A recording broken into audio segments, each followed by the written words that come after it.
Hi everyone, welcome back. Yesterday we talked about one-step equations and worked on how important the process of a one-step equation was. Today we're going to look at a two-step, so our equation is going to start looking bigger. Now, from what I've heard and what I've seen, I have students who don't believe me that they don't think that they need to learn the process or the how to put something on one side and you undo it on the other side and how that's not important. Well, I'm here to tell you that if you don't know how to do it when it's simple, like one step and two steps, I think you're going to have a really difficult time trying to do this problem that's coming up in Unit 4. Let me show you.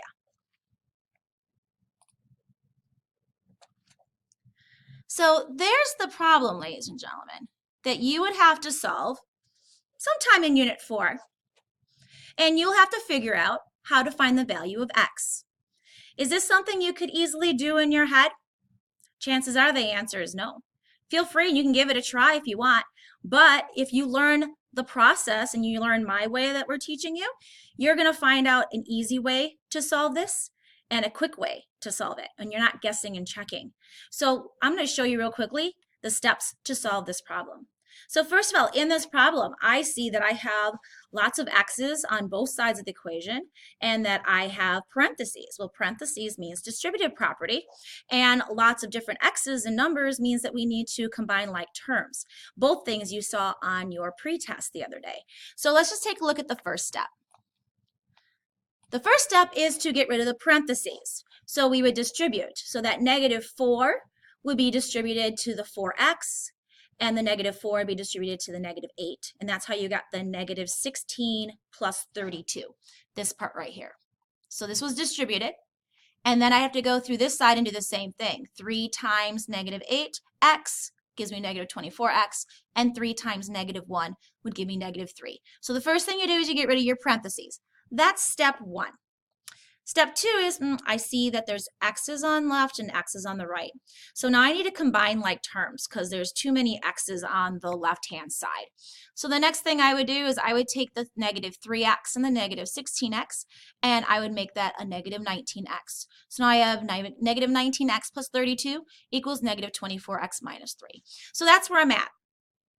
Now I have to get the x's, the variables, all by itself on one side of the equation. So how do I do that? Well, I need to figure out which one of these I'm going to move. So if I have a -19x over here and a -24, it looks like, according to the way that this problem did it, they decided to add 24x to both sides of the equation. So they add 24x over here, these two will cancel out, and then they added 24x over here. What does that look like?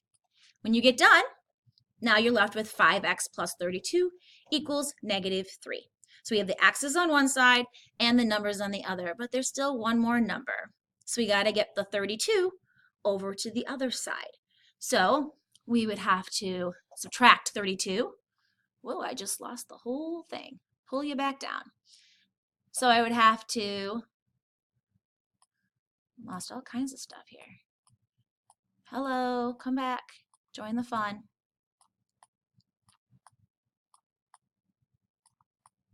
I'm going to move that to the side. We'll just get rid of that. Delete. All right, so this is where we left off. So we're going to subtract 32 from both sides.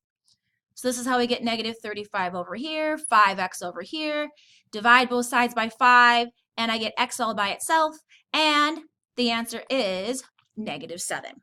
So technically, I could probably do this whole problem in a few seconds, and it wouldn't take me long at all. So learning the process is important because that's the kind of problem that you have to do as an 8th grader. So I don't want to scare you, but I do want to let you know and put a little fear in you that you have to learn it this way because it's important you keep everything organized and straight as we work.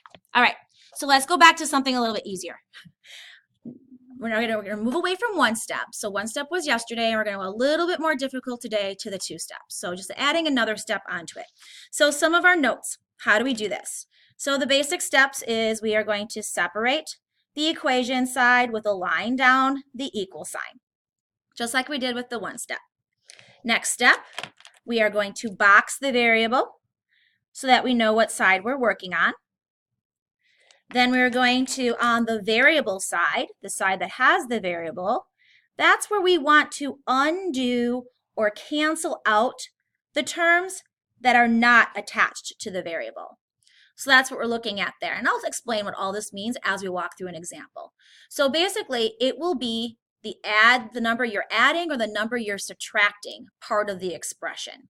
We do this by using inverse operations.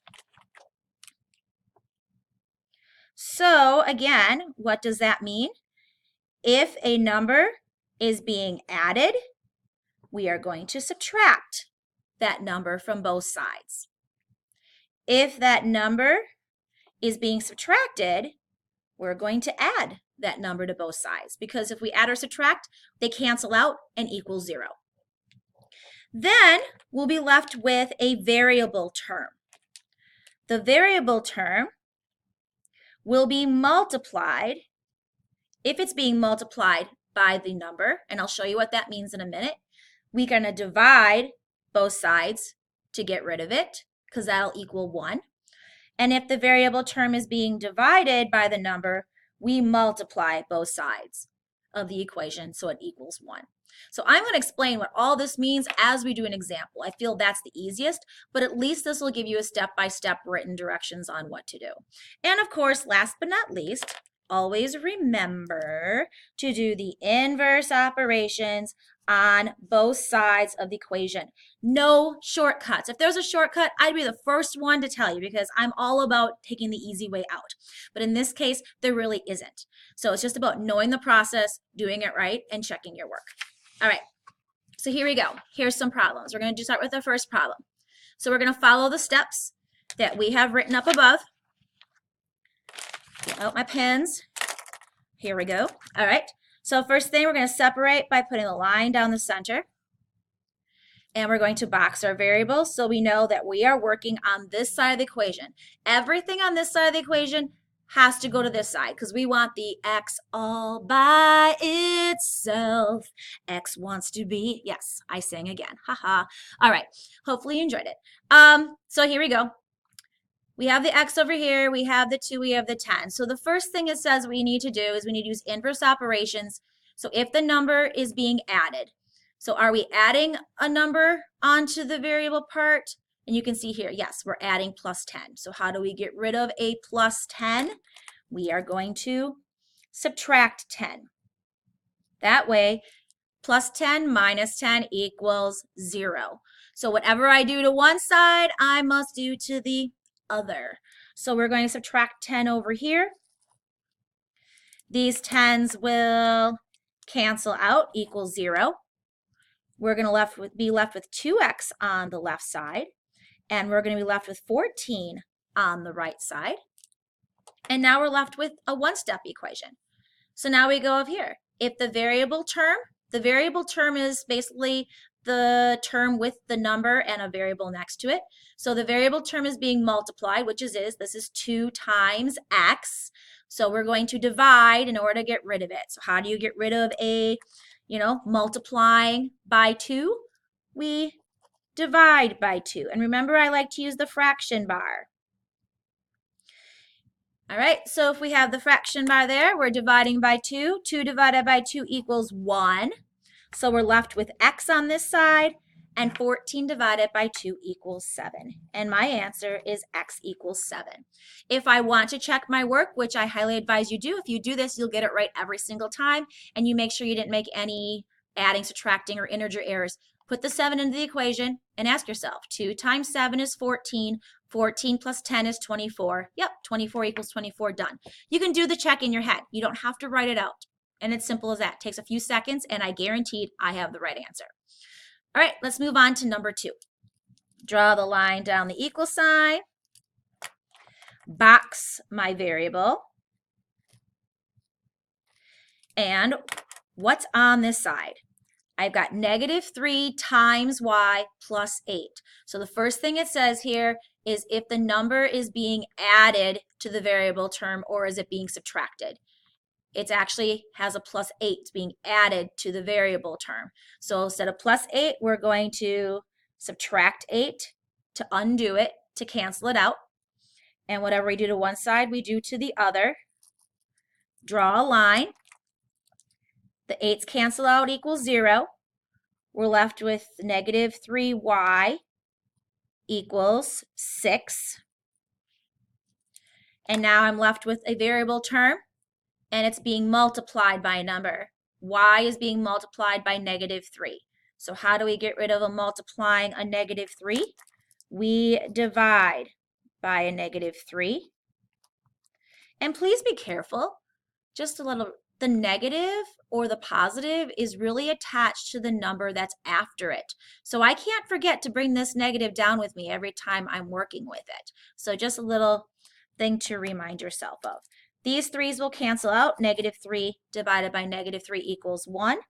And 6 divided by negative 3 is negative 2. All right, moving right along. Question number 3. Put the line down the center, box my variable term, and I see that there is a minus 2 attached to the variable. So how am I going to get rid of a minus 2? The opposite, add 2, both sides. These 2's will cancel out, and I'm left with a 3m. 58 plus 2 is 60. Now I'm left with 3m equals 60. Now I'm left with a one-step equation. So how do I get rid of a multiplying by 3? I'm multiplying here, so I would divide to cancel that out. 3 divided by 3 is 1. I'm left with m. And 60 divided by 3 is 20. All right, if I'm going fast, you're always welcome to rewatch these videos or pause them at your own pace. Your teacher can put this on their Google Classroom for you, and so you can definitely rewatch and re-go over the process so you understand it. All right, go ahead. Now we're going to move on. You can tell our problems here look a little different. Oh no, looks like there's a fraction. Remember, don't be scared of fractions. Fractions are division problems. That's all this is just saying that you're taking m and dividing it by 9. So don't be scared. Just think of it as they're division problems. So now we're going to look at it a little bit differently, but we're going to do the same thing. So line down the center, box our variable term, and now the first thing we're going to do, same thing as before, we are going to get rid of the minus 7. We don't want that in our equation. So how do I get rid of minus 7? Add 7, both sides. All right, we are going to cancel out, and we're left with m divided by 9 on this side, and we are left with a negative 1 on this side. All right, this next part is where it gets a little, kind of looks a little weird, but how do we get rid of division? We multiply, right? But when we multiply fractions, we multiply kind of on the side. So we're going to multiply the 9 up here. And in order to keep it looking like a fraction, we're going to do, and what we've been used to seeing, we're going to do 9 over 1 over here.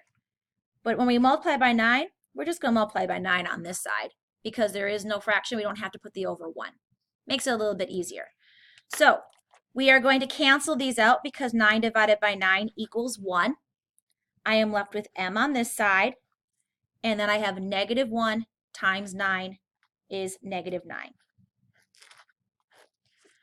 All right, next problem. Moving right along. Line down the equal sign. Box my variable. I have a plus 9 I need to get rid of. We are going to subtract 9 from both sides first. Cancel out, these equal 0. I am left with x divided by 6 on this side and 7 on this side. Nope, not 7. Take that back. Gotta do my integer rules. 7 minus 9. Different signs subtract. So 9 minus 7 is 2. The bigger number is negative. So really this is a negative 2. Oh, look at that. I can switch. I can make it work. Ha ha ha. Save myself some time. All right, so negative 2. Next step. How do I get rid of a dividing by 6? We multiply by 6. Make it a fraction on this side because it's a fraction look over here. This side we don't have to. We can just do the 6. Okay. These 6's will cancel out and equal 1. And I'll be left with my x on this side. And negative 2 times 6 is negative 12. And there's my answer. All right, last